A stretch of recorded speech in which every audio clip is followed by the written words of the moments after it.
நீங்க நினைக்கிற மாதிரி ஜீவா எந்த தப்பும் பண்ணல. தப்பு பண்ணாம தான் போலீஸ் உன்னை புடிச்சிட்டு போச்சா? நாங்க தப்பா அரெஸ்ட் பண்ணிட்டு வந்துட்டோம். ஜீவா நிரபராதின்னு சொல்லி தான் போலீஸே விட்டுட்டாங்க. போலீஸே புடிச்சிட்டு போய் போலீஸே விடுமா? இது என்ன சிறு பிள்ளைங்க விளையாட்டா? நாம என்னமா பண்ண முடியும்? போலீஸ் எதிர்த்து கேள்வி கேட்க முடியுமா? அவங்க என்ன சொன்னாலும் நம்ம கை கட்டி தான் நிக்க வேண்டியிருக்கு. மதுரையில எத்தனையோ பேர் இருக்கும்போது அவங்க எதுக்கு இவனை மட்டும் புடிச்சிட்டு போனாங்க? சும்மா கதை விட்டுட்டு இருக்காதியா மாமா. அதெல்லாம் நிதானமா பேசிக்குவோம். முதல்ல ஜீவா உள்ள வரட்டும். வாடா. போலீஸ் ஸ்டேஷன் வாசலை இவன் மிதிச்சிருக்கான். இவன் வீட்டுக்குள்ள வரக்கூடாது. மா அப்படி பார்த்தா அவங்க பேரன் பாண்டியும் போலீஸ் ஸ்டேஷன் போனான். அவனை மட்டும் பொத்துனாப்புல உள்ள கூட்டு போனாங்க. நான் மட்டும் வரக்கூடாதா?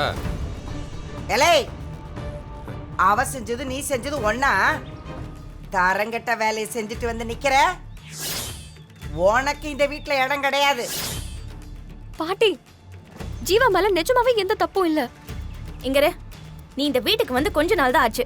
உனக்கு இவனை பத்தி என்ன தெரியும்? நீ சும்மாரு. அம்மா, அதான் சொல்றோம்ல, ஜீவா மேல எந்த தப்பு இல்லம்மா. அவன் தெரியாம அந்த இடத்துக்கு போயிட்டான். அப்ப வந்து போலீஸ் அவனை பிடிச்சிட்டு போயிடுச்சு. பிடிச்சவங்களே விட்டுட்டாங்க. அப்புறம் என்னம்மா? டேய், இவன் என்ன தில்லாலங்கடி வேலை செஞ்சு போலீஸ் ஏமாத்தினானோ? என்ன அப்படியெல்லாம் ஏமாத்த முடியாது. அத்தை, புரிஞ்சுக்கோங்க அத்தை. இவன் எந்த தப்பும் செய்யல அத்தை.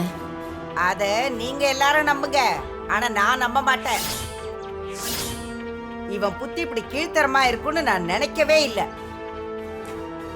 இப்படி கேடுகட்ட வேலையை செஞ்சவன் இந்த வீட்டுக்குள்ள வரவே கூடாது. உனக்கு ஒரு பொண்ணு இருக்கா சக்தி? அவளுக்கு நாளைக்கு கல்யாணம் நடக்க வேண்டாமா? இப்படி ஒருத்தர் இருக்கிற வீட்டுல யார் பொண்ணு கட்டி வருவா? அவனை வெளியே அனுப்பு. அம்மா, நான் சொல்றத நான் சொல்றத நீங்க கேளுங்கடா. இது ஏன் வீடு. இங்க யார் இருக்கணும் யார் இருக்க கூடாது நான் தான் முடிவு பண்ணுவேன். இவன் இங்க இருக்க கூடாது. அத்தை, அன்னைக்கு மீனாட்சி போக இடம் இல்லாம வந்து நின்னப்போ அவளை நம்ம வீட்டுக்கு கூட்டிட்டு வந்தோம். அப்பவும் நீங்க இப்படிதான், நீங்க அவளை உள்ள விடல. அவ உள்ள வந்தா நான் வெளியே போறேன்னு நீங்க சொன்னீங்க. இப்ப ஜீவா உள்ள வரக்கூடாதுன்னு சொல்றீங்க. ஜீவா உள்ள வரலனா நானும் இந்த வீட்டுக்குள்ள வரமாட்டேன்.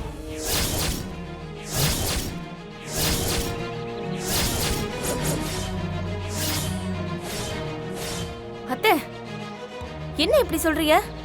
எனக்கு வேற வழி தெரியலம்மா. என் புள்ள இல்லாத வீட்டுல நானும் இருக்க மாட்டேன். நான் அவனை அப்படி வளர்க்கல அத்தை. ஜீவாவும் நான் பெத்த புள்ள தானே. அவன் தப்பே பண்ணாதப்போ எப்படி அவனை வெளியே போக சொல்ல முடியும்?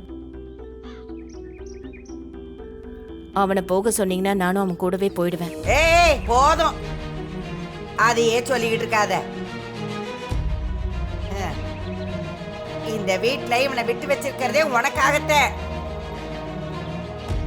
நீயும் போனேன்னா அன்னபூர்ணி தான் மருமகளையும் வீட்டை விட்டு அனுப்பிட்டான்னு எல்லாரும் பேசுறதுக்கா?